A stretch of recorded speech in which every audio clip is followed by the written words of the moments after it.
We're getting a lot of questions from churches and other organizations on how to set up our own live streaming. So as you look into live streaming, there's a lot of options. There's a lot of information online. There's endless YouTube videos on how to set up all these different things and comparing different products. So I'm just going to kind of keep this basic. At the core, in order to do live streaming, you need a camera, a microphone, and a streaming device. So the simplest version of that is your phone. With your phone, you've got a camera, it's got a built-in microphone, and you have the ability to stream from your phone. So you can pull out your phone, connect it to Facebook, YouTube, etc., whatever service you're using, and hit go live. That is your base level for going live. You can do that the same thing on your laptop. Your laptop's got a webcam, it's got a microphone, you can do that. Or you can pick up a little external webcam that you can turn it the other way instead of having to have your screen facing what you're trying to stream. That's gonna be your simplest, most cost-effective way to live stream in a pinch. If you're like, okay, I wanna do a little better than that, then the next thing that you're gonna need to do is get a camera. And with a camera, that will allow you to maybe get back on the other end of the room on a solid tripod, zoomed in, so that way you're a little less obtrusive than just like holding a laptop up in the front of everything. So that will be your next step, is to add a camera into the mix.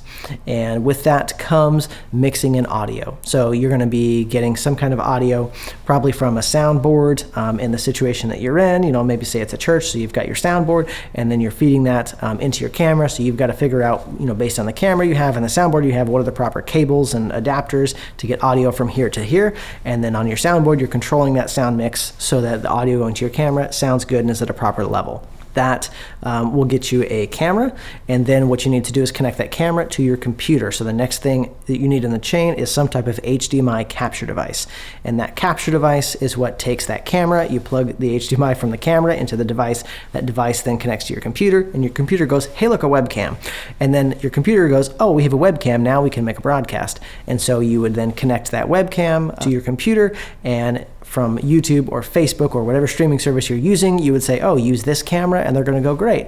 And so now you're using that camera and that audio to do your streaming. If you're like, okay, I want to take it another level than that, I've got some graphics I need to put in there, or I need to show my logo, or I want to do something, then you're going to need to add some type of broadcast software, which will take what's coming in from your capture card, you can add graphics and things to it, and then it spits that out to YouTube or etc., your live streaming service.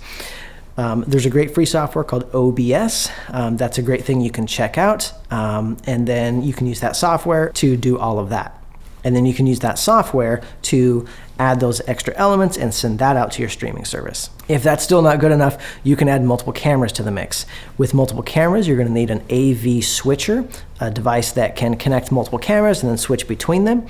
And you'll take that AV switcher and then plug that into your HDMI capture device. Or there are some switchers that have a capture device built into them, so you can get a device that you plug your cameras in, it does your switching, and that sends it as a webcam to the computer so that you can then send it to your streaming device, and you're probably mixing in your broadcasting software at that level. So those are kind of the major components that go into your streaming. You also need to think about the computer you're using. If you're getting into the more advanced setups, you need a computer that's beefy enough to do it. It doesn't have to be, a $10,000 computer. A $600 gaming computer will work fine. But you need something that has enough power to be able to process all that video and send out all of those streams.